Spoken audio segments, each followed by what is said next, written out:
Bonjour à toutes et à tous et bienvenue dans cette nouvelle édition de Panel Hebdo.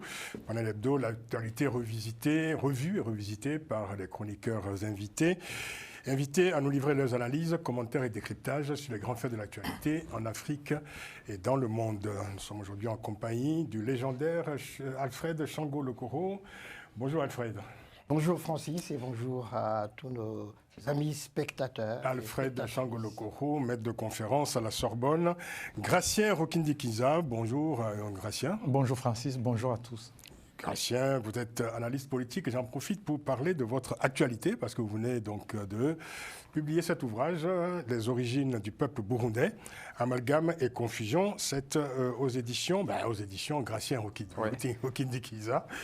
C'est une grande ambition de publier, de proposer aux lecteurs un ouvrage sur les origines du peuple burundais. C'est un vaste programme.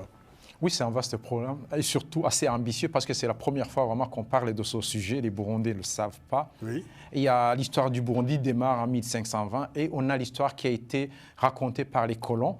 Et rarement les Burundais ont fait des enquêtes pour savoir. Et il y a des sujets un peu tabous parce qu'on parlait des Hutus et des Tutsis et des Tois.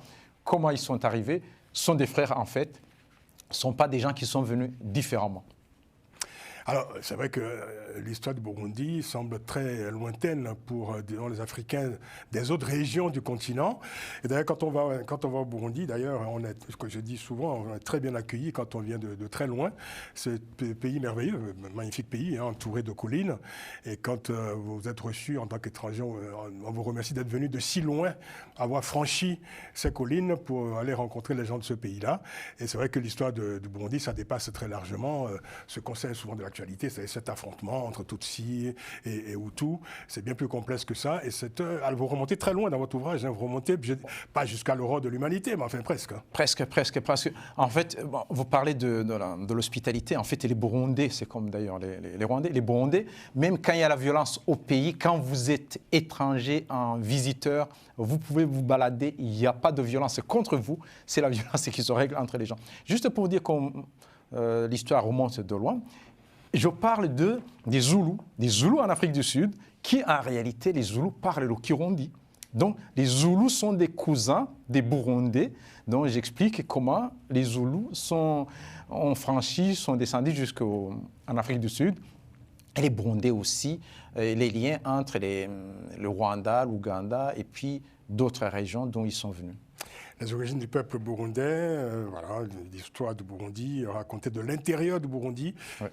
Par un regard burundais, il faut le préciser quand même. Oui. Vous êtes originaire du Burundi. Oui, du Burundi.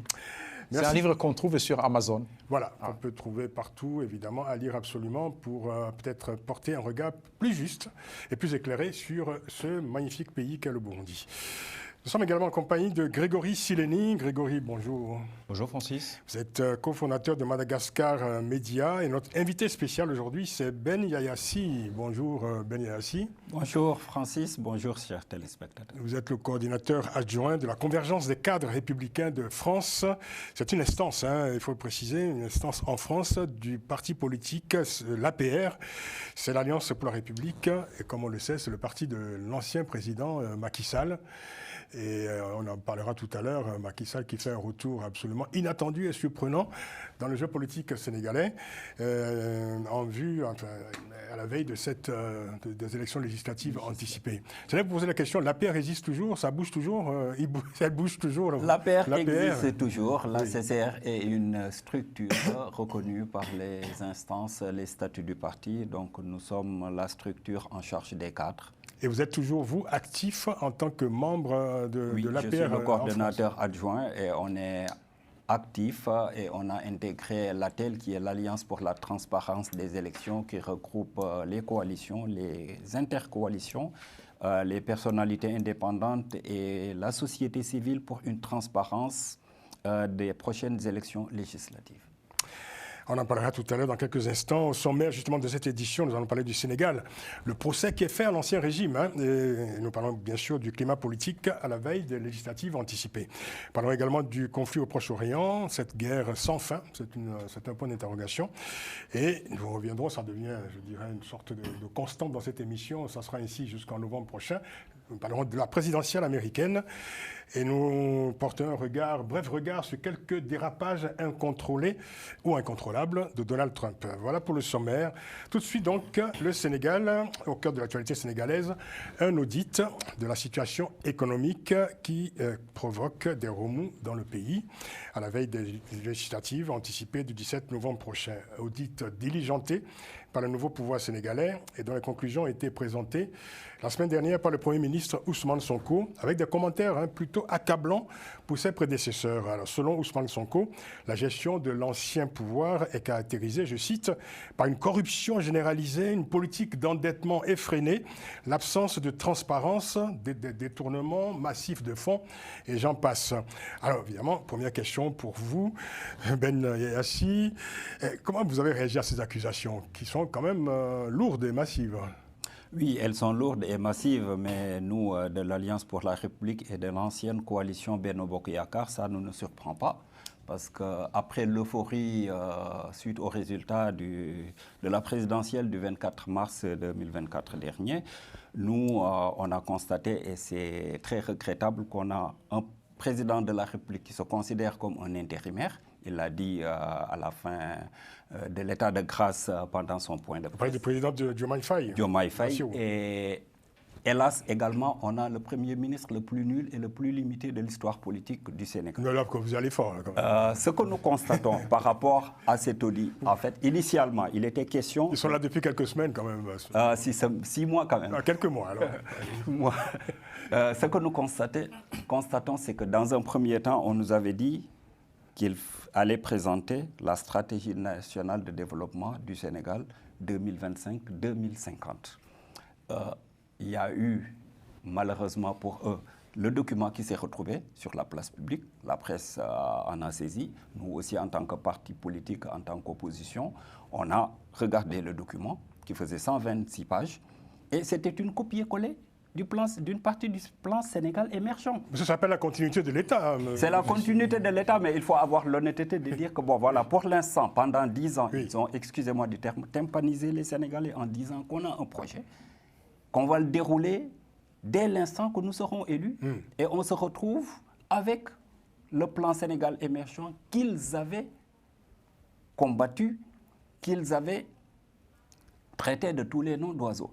Et la deuxième chose, la plus aberrante, pendant cette présentation qui a été transformée en une tribune pour accabler l'ancien régime, on nous sort des chiffres qui ne proviennent pas de l'Agence nationale de la statistique et de la démographie, des chiffres qui ne sortent pas du site officiel du ministère des Finances ou bien du ministère du Budget, et des chiffres qui ne sortent pas du dernier rapport de la Cour des comptes de 2022. Vous voulez dire que cet audit est biaisé?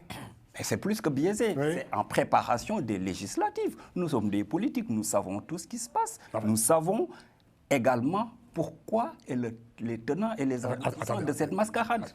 Attendez, Ben Yassi, quand un Premier ministre accuse le prédécesseur, le président Macky Sall, d'avoir menti, je le cite, d'avoir tripatouillé les chiffres et d'avoir menti aux Sénégalais dans la présentation de la situation économique du pays et d'avoir aussi tripatouillé ces chiffres présentés aux partenaires extérieurs, aux partenaires internationaux comme le FMI et la Banque mondiale. Quelle réponse concrète vous apportez à ces accusations qui sont très lourdes, on le disait, d'autant que Ousmane Sonko envisage éventuellement de traîner le personnage incriminé devant les tribunaux? Il n'a qu'à le faire s'il a les preuves. Nous, on est des républicains. S'il a des preuves, qu'il les mette sur la table. Tout ce que nous savons... Est-ce que vous avez, vous, concrètement, vu les résultats de cet audit? Est-ce qu'il y a des, des éléments concrets, matériels de ces conclusions? Personne n'a vu un document officiel stipulant... Donc vous voulez dire que ce sont juste des déclarations... Des déclarations d'un politique qui prépare les prochaines législatives. La preuve en est que le représentant résident du FMI à Dakar a contesté ces chiffres. Ces chiffres ont été démentis par un de vos collègues, Cheikh Yérim Seck, que vous devez connaître, et il a été convoqué au niveau du tribunal. Hier, il a eu un retour de parquet parce qu'ils ont voulu corser son dossier en le criminalisant. Et hélas, pour eux, Le juge n'a pas suivi, il a été libéré aujourd'hui. Pour tout simplement avoir contesté la véracité des chiffres avancés par M. Sonko. Oui. Oui. Lentement, mais sûrement, on va vers une sorte de régime de terreur. Et ça, les Sénégalais ne l'acceptent pas. Est-ce qu'on n'est pas en train, une fois de plus, d'entrer, je dirais, dans un cycle de règlement de compte par les moyens de la justice? C'est-à-dire, bon, ceux qui sont là aujourd'hui, qui, je dirais, vont s'acharner sur ceux qui étaient là hier avec les moyens de la justice. C'est ce qu'il essaie de faire. Mais nous avons la conscience tranquille et on fait confiance à la justice sénégalaise, aux hommes et femmes dévoués à cette magistrature. Vous n'avez rien à vous reprocher en ce qui concerne la gestion des comptes pendant les 2 mandats de Macky Sall? Non. Les derniers chiffres officiels que nous avons sont le rapport de la Cour des comptes de 2022. Maintenant, si l'actuel régime dispose de preuves comme quoi qu'il y a des personnes qui ont été inculpées ou bien qui ont fait des détournements ou bien qui ont maille à partir avec la justice, que la justice fasse son travail. Nous, ce que nous constatons actuellement, c'est qu'il y a 2 personnes dans l'attelage actuel gouvernemental. Une des personnes a un poste de PCA, l'autre personne est l'envoyé spécial même du président de la République, qui ont été cités dans des rapports. Quand on parle d'un rapport, ça veut dire qu'on donne la possibilité à la personne incriminée ou bien citée de se défendre par un contre-rapport. D'accord. Et c'est le cas. Maintenant, vu que nous allons vers les législatives, c'est une sorte de règlement de compte qui est mis en branle pour essayer d'apeurer les gens. La preuve en est que l'ancien ministre des Sports, Lat Diop, qui a été le directeur général de la loterie nationale sénégalaise, est actuellement en prison sous juste un prétexte d'une dénonciation du responsable de XBet, donc des jeux en ligne, Dakar, qui lui aurait remis de l'argent. Et cette même personne dit avoir remis de l'argent à des responsables du PASTEF. Et ces gens vaquent à leur occupation sans être inquiétés. Pas plus tard qu'hier, en Conseil des ministres, un des responsables de PASTEF, le responsable communal de la ville de Kébémer, a été sorti de prison sous contrôle judiciaire et hier soir, en Conseil des ministres, il a été nommé PCA. Donc vous voulez dire, si je comprends bien, je vais laisser la parole au chroniqueur, vous voulez dire qu'en fait ce rapport, enfin cet audit a été énoncé opportunément comme une sorte d'arme fatale du pouvoir en place contre ses prédécesseurs. Et pour essayer également de rattraper le coup, parce qu'on s'est rendu compte que pendant 6 mois, après l'euphorie, les Sénégalais s'attendaient à une amélioration des conditions de vie. Et ce n'est pas le cas. Je veux juste vous donner 2-3 exemples. 6 mois, c'est peu, mais quand même par rapport... Là, il y a un retour, juste un retour des coupures de courant, alors qu'on ne les connaissait plus depuis 2011. Les sardinelles que nous utilisons dans le riz au poisson sénégalais très connu, l'unité, une sardinelle coûte maintenant 600 francs CFA. La provision électrique que les gens, parce qu'on nous impose de plus en plus, la Société nationale électrique, d'avoir ce qu'on appelle le système Woyofal pour économiser de l'énergie. On achète la quantité qu'on veut. Les 120 kilowatts qui permettaient d'électrifier ou bien d'avoir du courant pour une maison pendant une semaine est passé à 70 kilowatts. Le prix de 120 kilowatts ne fait que 70 kilowatts. Ça veut dire là où on avait une semaine pour électrifier avec tous les instruments qui y vont, donc la télé, la clim pendant l'hivernage, quand la période des chaleurs, est passé de une semaine à 5 jours. Le kilo de viande, les Sénégalais aiment bien manger, le kilo de viande est passé de 3 900 à 4 400 et sans raison valable. Et vous pensez qu'on peut imputer ça essentiellement au pouvoir en place, qui est un pouvoir quand même de l'alternance, qui vient de s'installer? Oui, mais qui a surtout un manque de visibilité et un manque de programme, parce que pendant 10 ans, je le répète encore, ils avaient tympanisé les Sénégalais pour dire qu'ils ont des solutions et que 10 jours après leur installation, ils allaient lancer ce projet, ce fameux projet dont on ne voit aucune trace. Et jusqu'à présent, ils sont incapables de citer un seul engagement qu'ils avaient préconisé.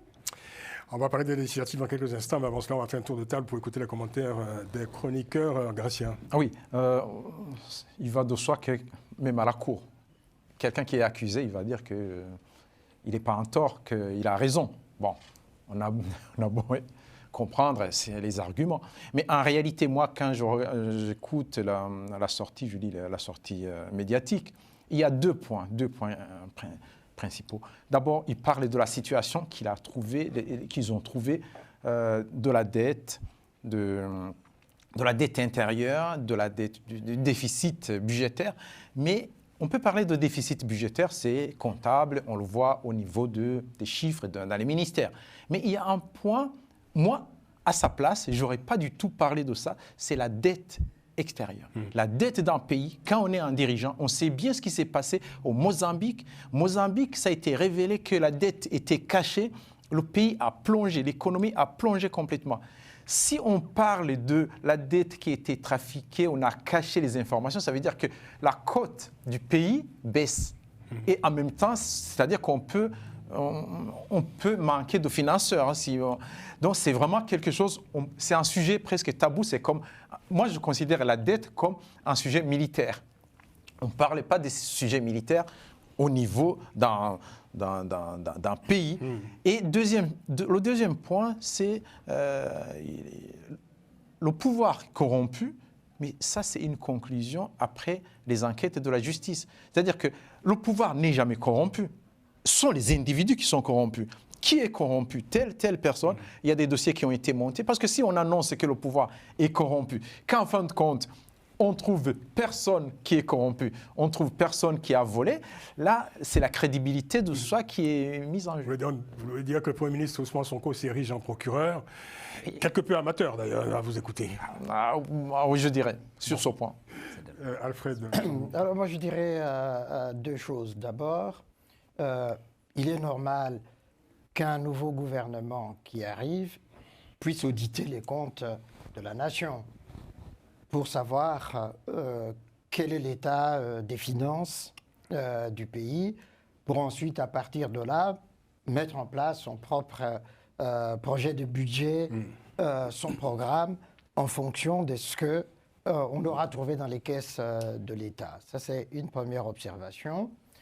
La deuxième observation, c'est que c'est vrai que Ousmane Sonko y est allé vraiment au marteau-piqueur, sans précaution, mais nous connaissons le personnage. Nous connaissons le personnage. Il est maintenant au pouvoir, il n'est plus dans l'opposition. Et c'est ça qui est intéressant dans son attitude, c'est-à-dire qu'il est dans cet entre-deux où il n'arrive pas à comprendre qu'il est au pouvoir, et quand on est au pouvoir, il y a une attitude politique à adopter, et quand on est dans l'opposition, on a un autre comportement. D'accord. En réalité, Ousmane Sonko continue à se comporter comme s'il était encore dans l'opposition.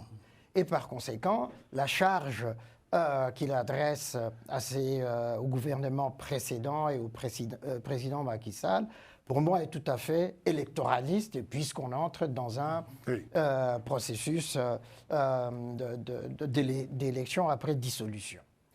Donc, il n'a pas encore revêtu les habits du Premier ministre. En revanche, le président Bassirou Diomaye Faye a su très tôt porter les vêtements de président de la République. Il essaie de se mettre dans toutes les circonstances. Moi, je l'observe à l'intérieur ou à l'extérieur, quand il voyage, quand il intervient, il met de la hauteur, et ce qui fait qu'il est plus crédible qu'un certain nombre de vieux chefs d'État africains qui sont là depuis il y a de nombreuses années. Et ça, c'est à son actif. En fait, il essaie de tempérer, j'allais dire, l'intempérance de son Premier ministre et de montrer le chemin à suivre, sauf que son Premier ministre aime bien les foucades et il continue dans ce sens-là. Dernier point, je pense que le peuple sénégalais n'est pas dupe du jeu qui est en train de se nouer maintenant. Ousmane Sonko, déjà il devait présenter son programme à l'Assemblée nationale, il a refusé sous prétexte d'où la dissolution qui est arrivée après. Alors, on espère effectivement que le peuple sénégalais va leur donner une majorité pour pouvoir Enfin, vous espérez pas. Ça, Non, je dis, j'espère que le peuple sénégalais... En face de vous, il y a M. Si qui n'est pas... Je pense que M. Si cherche une majorité plutôt... La cohabitation. La cohabitation, oui. Naturellement, mais parce que justement... On l'avait bien compris, oui. Quand même, dans les propos de Si, effectivement, il joue son rôle d'opposant. Et donc, le propos qu'il tient, qui relève évidemment de la charge, de la critique contre les adversaires qui sont au pouvoir, est tout à fait compréhensible. C'est légitime. Absolument, absolument. Grégory, un mot, rapidement. Ce ne sont pas des législatives au Sénégal, c'est quand même un événement majeur. Oui, il y a beaucoup de choses qui ont été dites. Pour moi, on est face à un régime qui se cherche, concrètement. Donc c'est très... je pense que notre invité a fait forcément des jugements hâtifs, mais c'est les jeux politiques. Je pense que le duo, parce qu'on parle vraiment de binôme là, entre Bassirou Diomaye Faye et Ousmane Sonko, il y a de fortes attentes. Il ne faut pas oublier qu'ils ont recueilli 54% avec une victoire dès le premier tour, ce qui est quand même un message très fort. Et la volonté du peuple sénégalais d'avoir cette alternance au niveau du Sénégal. Pour autant, je pense que, comme ça a été dit, c'est tout à fait normal qu'il y ait un audit, Alfred le disait à juste titre. Pour autant, on peut s'étonner du timing et de la temporalité et à quel moment ça intervient. Ça intervient à quelques mois des législatives. Donc, à quelques semaines. À quelques semaines même, vous avez raison de le préciser. Donc on peut s'étonner du timing. Aussi, ce que je veux ajouter, c'est qu'en plus, quand on fait une lutte contre la corruption, il ne faut pas que ça dérive dans une chasse aux sorcières. Donc moi, j'entends bien que, bien évidemment, s'il y a des responsables, parce que c'est ce qui avait été promu par Bassirou Diomaye Faye pendant la campagne, plus de justice sociale, pour autant, il faut aussi mettre en place des procédés pour que le régime en place ne fasse pas l'objet aussi de corruption et que même après, qu'il n'y ait pas de corruption. Parce que s'il y a juste ce pan, ce segment, dirais-je plutôt, qui va concerner uniquement les opposants, bah forcément, c'est une chasse aux sorcières et on peut fortement le critiquer. Enfin, pour terminer, moi, je pense qu'on est encore dans l'expectative. Il faut encore laisser, comme on dit, la chance au produit et à ce binôme. Même si, aussi, ce que j'ajouterais par rapport à ce qu'a dit Alfred, par rapport à Ousmane Sonko, oui, on le connaît dans ce rôle d'opposant, mais aussi, je pense qu'il est très mal à l'aise dans cette posture de Premier ministre. Absolument. Parce qu'il s'attendait à être président, et donc, du coup, on le sent que ce binôme est assez fragile, et dans le discours, ça se ressent de manière ostensible. Oui, mais là, on rentre dans le domaine de la psychologie ou de la psychanalyse. Regardez les postures et les discours. Mais c'est intéressant, oui, c'est tout à fait intéressant. Non, mais c'est vrai. Il faut en tenir compte, d'ailleurs. Il a parfaitement raison, parce que la dernière fois, le président a été obligé de recadrer en disant que c'est lui le président. Tout à fait. Bon, la seule problématique qu'il y a, ça veut dire que, du point de vue politique, le Premier ministre est le patron du président de la République. Absolument. Alors qu'au niveau institutionnel, c'est lui son patron. Comment faire? Bon, au niveau du PASTEF, ils essaient d'arrondir les angles en parlant de binôme ou bien de duo qui n'existe nulle part dans l'architecture constitutionnelle du Sénégal. Il y a un président, il y a un premier ministre. En fait, la bonne place serait que Sonko soit... Alors, on va avancer. On va parler donc des législatives anticipées. Donc, c'est pour le 17 novembre prochain. 47 listes et coalitions, quand même. Hein, c'est beaucoup.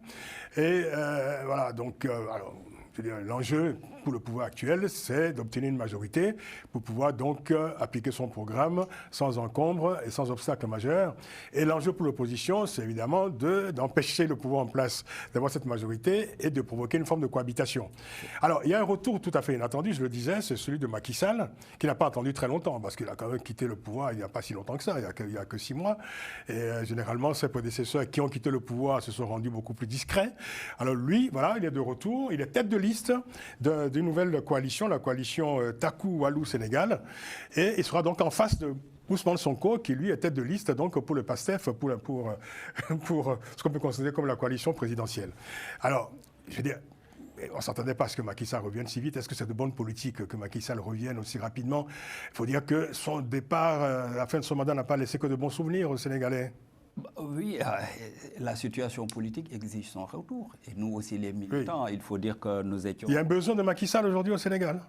Mais oui, carrément. Nous, c'était même une demande de nous, les militants, parce qu'on avait besoin... Il n'y a pas que vous, les militants, il y a aussi les Sénégalais, tout ça. Mais oui, des Sénégalais, parce qu'on comptait sur... Qui ont massivement voté contre le candidat de la mouvance présidentielle. De la mouvance présidentielle, parce que bon, il y avait l'absence du président, qui est une bête politique, quand même, il faut le reconnaître, et qui avait la possibilité d'avoir un troisième mandat, mais qui par choix et dans l'intérêt suprême de la nation, a préféré décliner. Et donc là, c'est une sorte de présidentielle différée quand même par rapport à...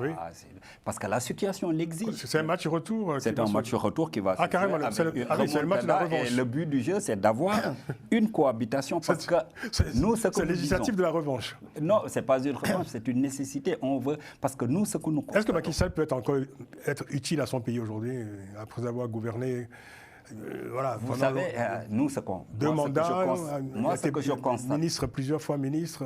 Moi, ce que je constate, ce n'est plus le militant qui parle, parce que de ma formation, je suis politologue de formation.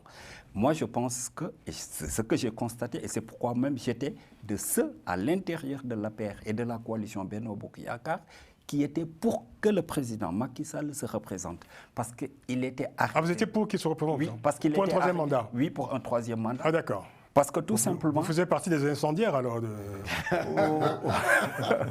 Bon, incendiaires, non, mais des réalistes.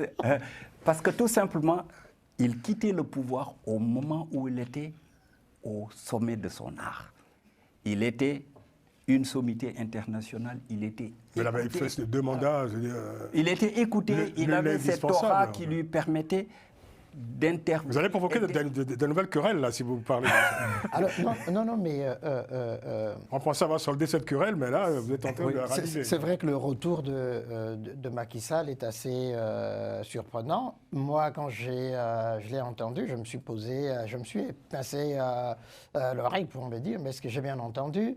Et puis, effectivement, il a été sollicité parce que la coalition APR et les autres ont besoin d'un poids lourd. Et comme ils représentent ce poids lourd, ils pensent effectivement, logiquement, naturellement, que face à Sonko, il faut quelqu'un de sa trempe pour pouvoir, au moins qu'on arrive à la cohabitation. Donc, c'est pour ça. Oui. On aurait pu dire, effectivement, s'il n'y avait pas eu de dissolution, parce que c'est ça... elle était inéluctable. Non, pas nécessairement. Non, si Ousmane Sonko ne s'était pas entêté, s'il avait accepté de présenter sa déclaration de politique générale. Et l'opposition... Oui. Pour qu'elle soit rejetée? Non. Vous pensez qu'on aurait eu une cohabitation apaisée? Oui, l'opposition a été dans l'esprit de conciliation. Bon. On a vu qu'il y a eu des tractations pour dire, on va l'écouter et puis on verra. S'il y a des choses qui conviennent, on soutiendra, sinon, on s'opposera. Oui. Et au fond, Sonko n'était pas prêt. En réalité, c'est ça. Il n'était pas prêt dans sa déclaration de politique générale. Il n'était pas prêt. C'est pourquoi... vous écoutez, vous parlez d'un dirigeant stagiaire. Il l'est absolument. Les stagiaires, moi je les appelle les stagiaires, c'est d'où cette mascarade qu'on a eue. Il l'est absolument. Non, le président Bassirou Diomaye Faye, il a tout de suite porté le vêtement de président de la République. Oui. Et d'ailleurs, sa modération... Alors, revenons aux législatives, s'il vous plaît. Voilà. Parce que ce serait intéressant quand même de voir les rapports de force aujourd'hui sur la scène politique. Alors, évidemment, il y a Macky Sall qui sera à la tête de cette coalition, et donc Taku Walou Sénégal. Et, alors, ce qui est intéressant, c'est que celui qui a été le candidat de Macky Sall, Amadou Ba, l'ancien Premier ministre, a sa propre coalition.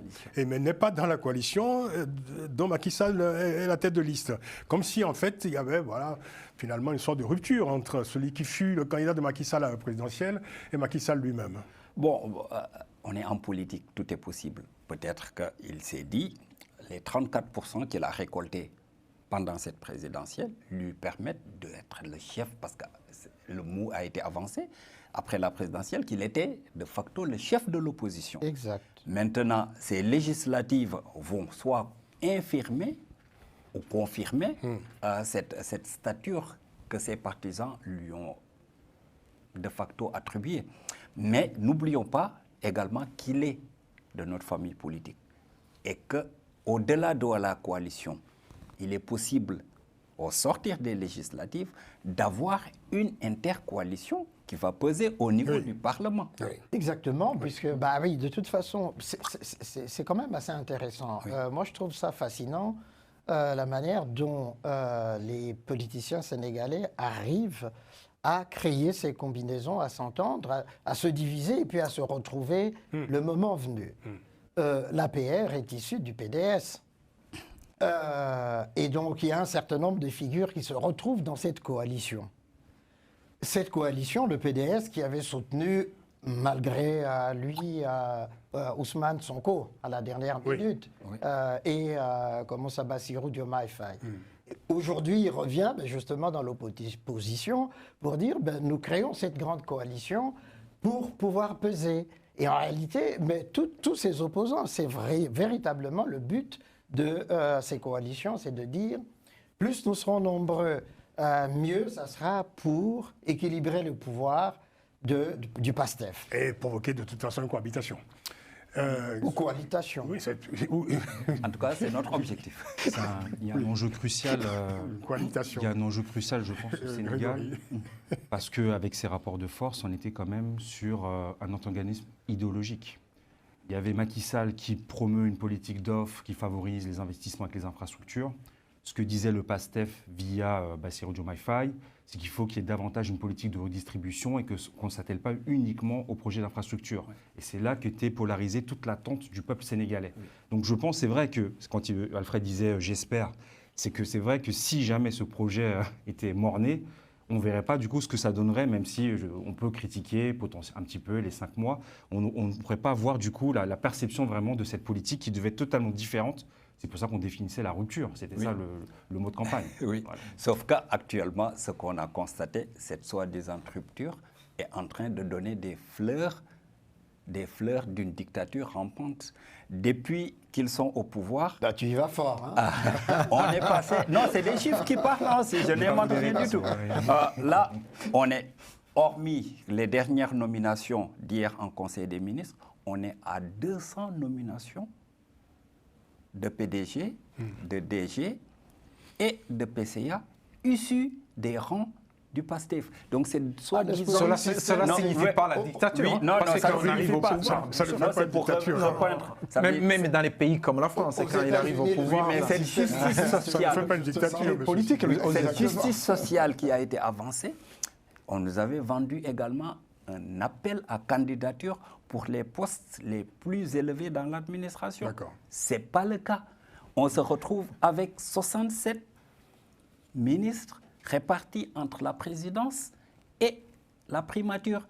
Ce que nous, on faisait avec 67. Et à 6 mois seulement. Elle est où cette justice sociale? Elle est où cette... On comprend bien que c'est ce discours donc, que l'opposition va tenir aux électeurs pour le 17 novembre prochain.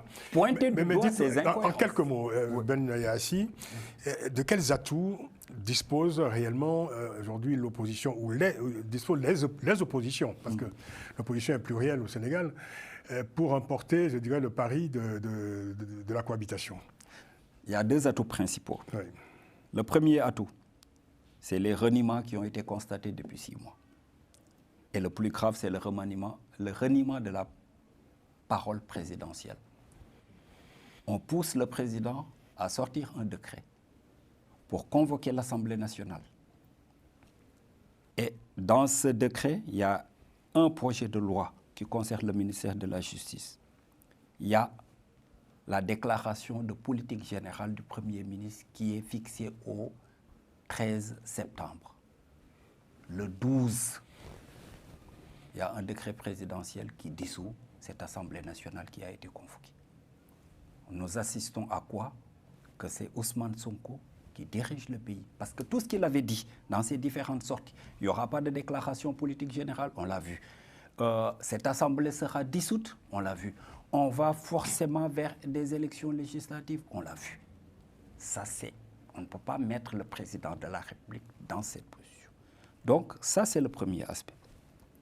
Le deuxième aspect, on va montrer aux Sénégalais que ce projet qui a été vendu pendant 10 ans, tout le monde parlait, même les bébés vous disaient projet, on attend le projet, on attend le projet. Ce projet, on s'est rendu compte qu'il n'existe nulle part, c'est une arnaque politique. C'est une arnaque politique. Et donc, les Sénégalais sont déçus et nous, on leur montrera, on leur dira, voilà, Ces gens, ils vous ont vendu une certaine utopie. Vous ne voyez rien du tout.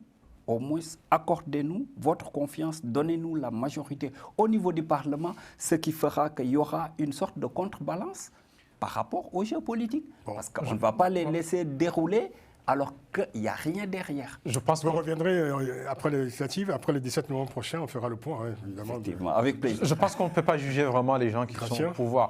Quand on a tenu 2 mandats, et bon, avec le bilan, parce qu'on laisse, et les gens qui sont au pouvoir à quelques mois, ils n'ont même pas de majorité au Parlement, ils ne peuvent même pas passer une loi. On ne peut pas les juger vraiment pour dire qu'ils n'ont rien fait, qu'ils ont fait la dictature. Et en même temps, stratégiquement, ils étaient obligés de dissoudre. Ils ne pouvaient pas être... Bien sûr. Le Premier ministre ne pouvait pas avoir une motion de censure. Il était obligé, c'était normal. Il ne pouvait pas attendre. S'il attendait 2 ans, 3 ans, il ne pourrait même pas gagner il n'aurait pas les chances de gagner les élections. Et en même temps, ce que vous dites à propos du Premier ministre, en fait, c'est le Premier ministre qui est responsable devant le Parlement. Donc, c'est lui qui annonce des choses. Mais en même temps, ça ne veut pas dire qu'il a décidé seul. Le président, il est là. Il y a un partage de pouvoir, de responsabilité, de ce qu'on va dire. Le président, comme Alfred l'a dit, il prend de la hauteur parce qu'il n'est pas président. Il peut rester, même si au niveau législatif, l'opposition gagne. Le président est resté président. Je pense que Macky Sall ne veut pas être son Premier ministre. On verra bien.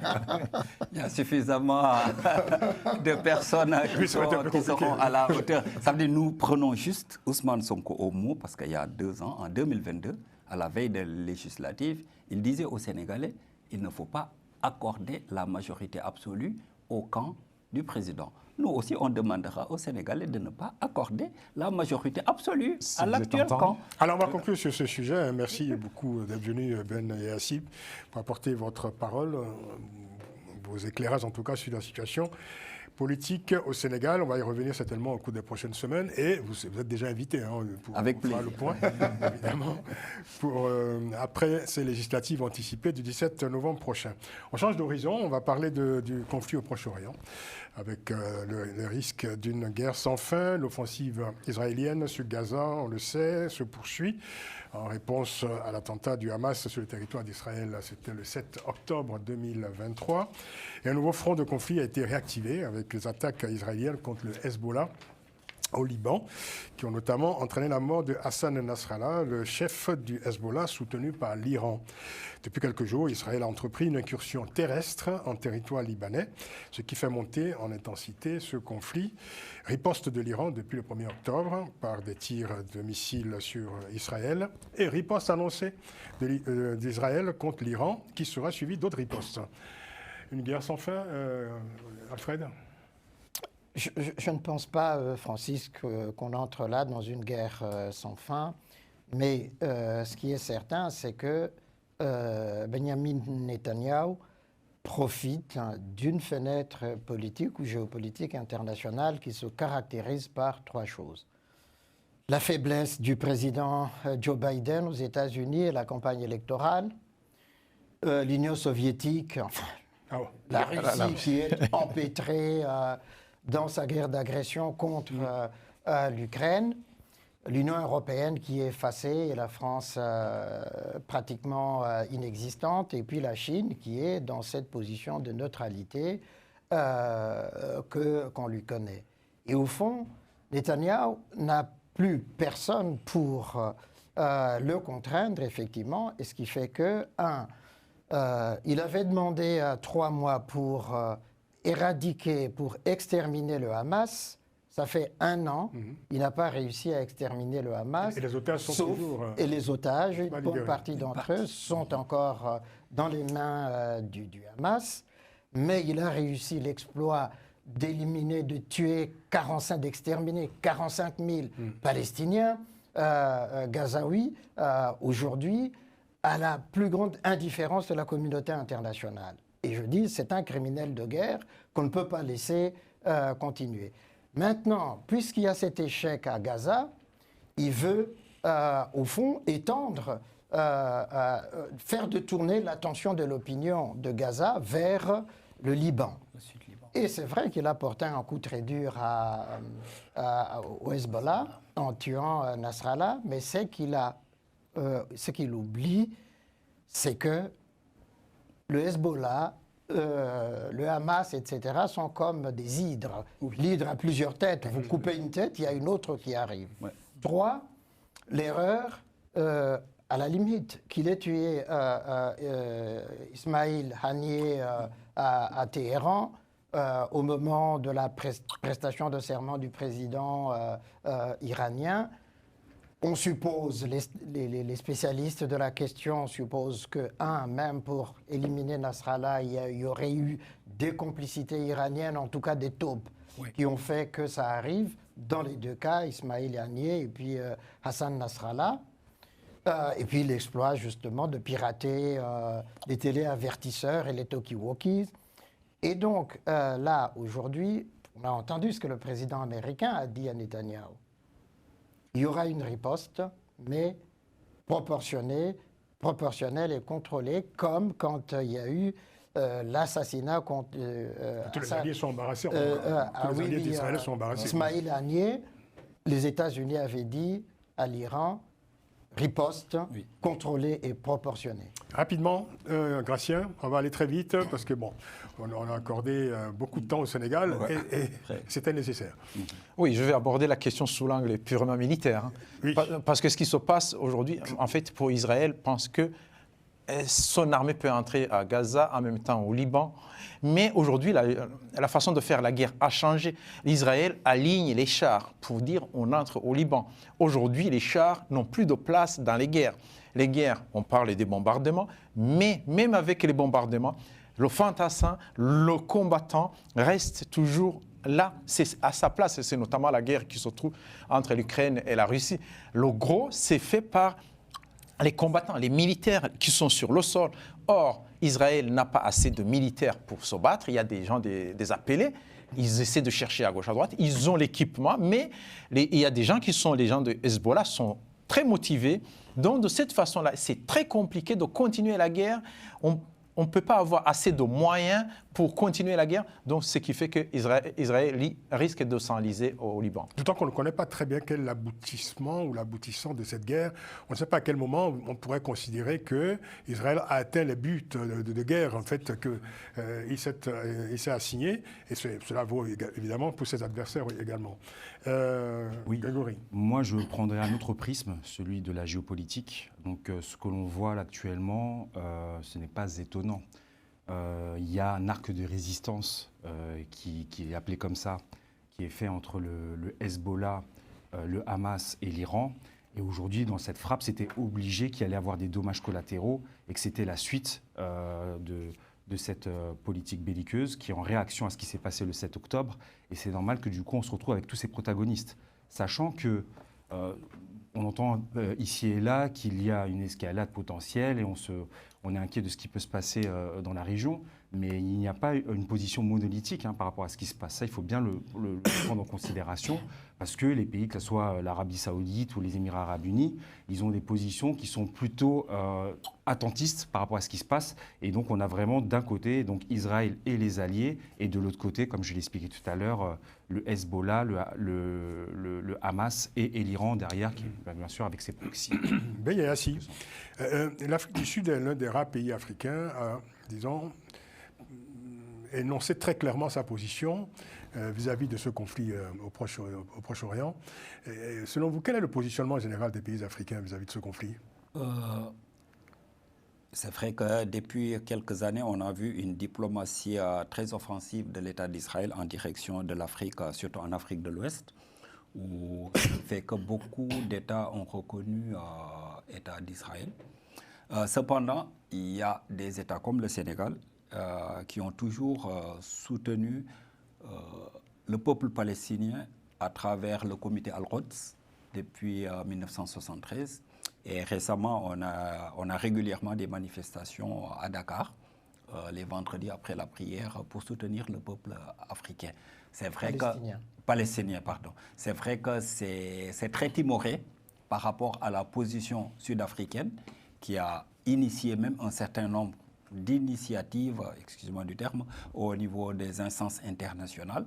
Et je pense que l'Afrique aurait pu jouer un rôle beaucoup plus important, beaucoup plus accru, surtout que c'est un terrain de déploiement de l'État d'Israël. Et si on parvenait à faire bloc, je pense qu'on aurait pu jouer un rôle beaucoup plus important pour essayer de peser dans un arrêt ou bien une limitation de l'extermination, moi je vais être très fort, de l'extermination du peuple palestinien. Parce que quand on a 45 000 morts rien que dans l'enclave de Gaza, quand des hôpitaux sont bombardés, quand des écoles sont bombardées, ce n'est plus un combat, ce n'est plus une opération pour sauver des otages, c'est l'extermination d'un peuple qui est en jeu. Et c'est de la part de Netanyahou, ça se comprend, c'est pour régler des questions domestiques. Surtout que lui, à la prochaine élection, s'il n'est plus au pouvoir, il y a des suites judiciaires qui l'attendent. Ah, mais... Merci beaucoup. On va aller très vite. Je sais que vous avez beaucoup de choses à dire sur ce sujet. J'en suis désolé, mais vraiment, effectivement, on a beaucoup. Moi, j'avais des questions aussi bouleuses auxquelles je renonce pour les besoins de l'horloge qui impose sa dictature. Mais bon, voilà, on va parler des États-Unis rapidement. On va parler de la présidentielle américaine très vite, avec des dérapages incontrôlables de Donald Trump. Alors, parmi les dernières sorties de Donald Trump, ce sont ces propos de Donald Trump qui traite carrément sa rivale d'handicapé mental. Je cite Donald Trump: « Le corrompu Joe Biden est devenu mentalement déficient, mais la menteuse Kamala Harris, honnêtement, je crois qu'elle est née comme ça. » Alors, je peux vous citer évidemment tout ça. Même dans son propre camp, dans le camp républicain, Donald Trump provoque de plus en plus d'embarras et un certain nombre de républicains se démarquent de ce positionnement qu'il a choisi, auquel il se cantonne, c'est-à-dire celui des attaques personnelles. C'est à se demander finalement si l'ancien président a d'autres arguments, à part ces petites querelles personnelles. Alors, autre actualité, le New York Times, un journal prestigieux, et presque une institution aux États-Unis, a clairement annoncé son soutien à Kamala Harris, considérant que Trump est inapte à diriger désormais ce pays. Votre semaine américaine, Alfred, rapidement. Rapidement, Trump fait du Trump.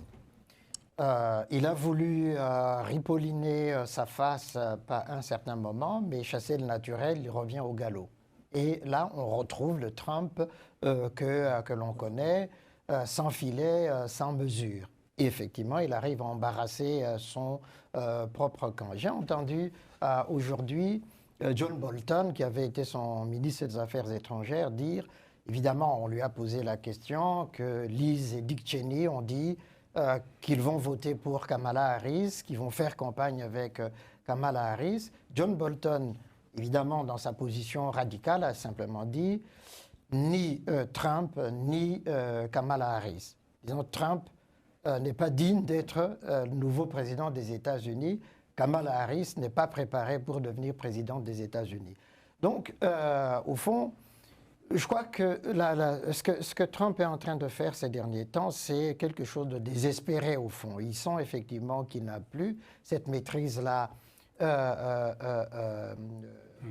la campagne, sauf pour ceux qui lui sont attachés depuis toujours, mais qu'il est lâché de plus en plus par ses alliés républicains. Et enfin... Oui. Vous avez fini Non, mais... C'est la dictature. Il ne vous a pas coupé la parole, Alfred. Non, mais... Juste son regard. Vous avez senti le souffle de son élan verbal. Exactement. Non, mais c'était juste pour dire que, finalement, Donald Trump, à part ceux qui lui sont attachés depuis toujours, il est en panique. Et quand il est en panique, évidemment, d'ailleurs, il y a là un juge qui vient de publier des documents qui le compromettent pour le 6 janvier 2021. Grégory, Oui, rapidement. moi je m'étonne. En une minute. Je m'étonne qu'on s'étonne toujours des phrases de Donald Trump. Il fait du Trump et ça sera du jusqu'au boutisme. Hein. Oui. C'est très serré. Et puis donc pour Donald Trump, le mindset c'est simple. Hein. Tous les coups sont permis. Donc, Oui. donc, jusqu'à Panel Hebdo, on en parle encore aujourd'hui Oui. et on en parlera jusqu'à la fin, jusqu'au dénouement. Mais malheureusement, ça fait beaucoup de mal à la politique. Bah, ça, tout oui, à fait. on l'a déjà dit sur le plateau. Ça, c'est sûr. Beaucoup de Ça mal à n'honore la pas les États-Unis, ça c'est sûr. Voilà. Ça ne fait pas honneur à la politique. Oui, justement, Gracia. en fait, c'est notre regard, c'est la façon de regarder. Ce qui se passe, justement, il n'a pas changé, le président Trump. Trump, il n'a pas changé. Et en principe, ce qui nous étonne, nous, c'est qu'il n'est pas écarté pratiquement. Les sondages ne le mettent pas KO déjà. C'est-à-dire qu'il est encore là. Il a les chances d'être président, malgré ce qu'il dit. Les gens qui sont en train de quitter son camp, en réalité, ce sont, je dirais, des intellectuels, des gens mais qui ne représentent pas vraiment la masse des gens qui votent pour lui. Ce qui fait que, comme je l'ai dit la dernière fois, nous d'ici, on a du mal à comprendre le public et les lecteurs américains qui est capable de déjouer ce que nous pensons. Et en plus... Et ça, vous pouvez trouver ça dans tous les pays du monde. Hein. Oui, oui. En plus, c'est qu'en réalité... Il y a un électorat pour ce discours Les populiste. États-unis sont quand même beaucoup plus divisés, c'est ça qui est frappant. Ouais, ouais. Par rapport même quand la cartographie. Il y a une fracture aujourd'hui. Il y a une fracture qui est vraiment. C'est ça. Et dans l'histoire, on sait bien qu'il y a des candidats qui sont venus, qui ont insulté les autres concurrents, mais qui ont gagné les élections. En fin de compte, il y a beaucoup de gens qui ont été élus, mais qui sont devenus ce qu'ils sont devenus alors qu'ils avaient été élus. Mais moi, je dirais... Alors, ce sera la peut-être- conclusion oui, donc, oui, de l'émission. par rapport à Trump, on connaît sa doctrine. Peu importe qu'on dise vrai ou faux, l'essentiel d'insister et ça passera. Et alors que chez nous, il y a un proverbe qui dit « Vous avez beau jeter un arbre dans la mare, il ne deviendra jamais crocodile. » Oui, mais Donald Trump, c'est l'incarnation de la nouvelle vague des vérités alternatives. Tout à Et fait. des fake news. Tout à fait. Merci beaucoup, merci à tous. Alfred de Sangolokoko, maître de conférence à la Sorbonne, Gracien Rukinikiza, analyste politique, Grégory Sileni, cofondateur de Madagascar Média. On dira quelques mots sur Madagascar Média prochainement. Avec plaisir, Prochaine Francis. visite ici. Et puis, merci, Ben Yayassi, d'être venu. Vous êtes coordinateur adjoint de la Convergence des cadres républicains de France, qui, il faut le rappeler, est une représentation en France, en tout cas une instance de l'APL, l'Alliance pour la République, le parti de l'ancien président Macky Sall au Sénégal. Et vous êtes donc déjà invité pour commenter avec nous les élections législatives anticipées qui auront lieu au Sénégal le 17 novembre prochain. Merci d'être venu en tout cas, merci beaucoup. Merci à toute l'équipe technique de Global Africa Télésud. Rendez-vous la semaine prochaine pour une nouvelle édition de Panel Hebdo. Restez à l'écoute, mais continuez à regarder. Télésud, Global Africa, prenez grand soin de vous. À la semaine prochaine. À très vite.